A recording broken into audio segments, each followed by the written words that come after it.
you. Assalamualaikum. My name is Shakir Ahmed Khan and I am associated with Sama TV as a news producer. आज हम बात करेंगे CBDI की एक workshop की जो गुज़िश्ता दिनों इस्लामाबाद में मुनक्किद की गई।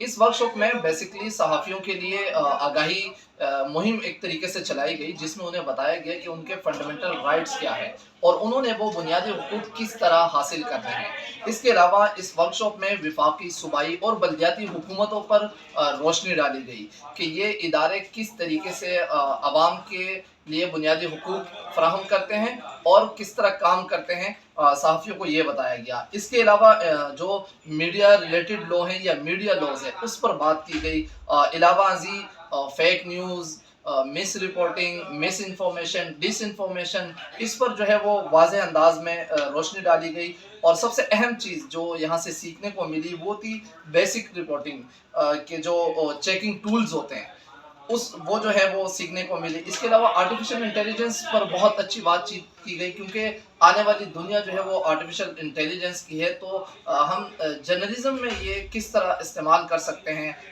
ये सीखने को मिला।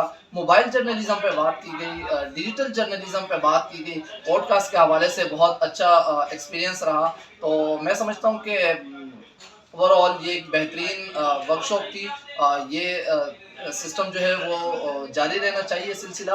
लेकिन एक चीज़ महसूस की और वो ये कि इसमें से वो लोग उन लोगों की रसाई है जो कि ऑलरेडी सोशल सेक्टर में इन होते हैं। हालांकि ये उन लोगों की भी रसाई होनी चाहिए जो बाकायदा मीडिया में काम कर रहे हैं। लिहाजा इसके लिए बेहतर है कि ये एनजीओज या ये इदारे अगर मीडिया इदारों के साथ मिल बैठ कर काम करें तो वो ज़्यादा बेहतर होगा, ताकि जिन लोगों की सोशल सेक्टर में ताल्लुकात नहीं है उनको भी इस वर्कशॉप का मौका मिल सके। Thank you so much.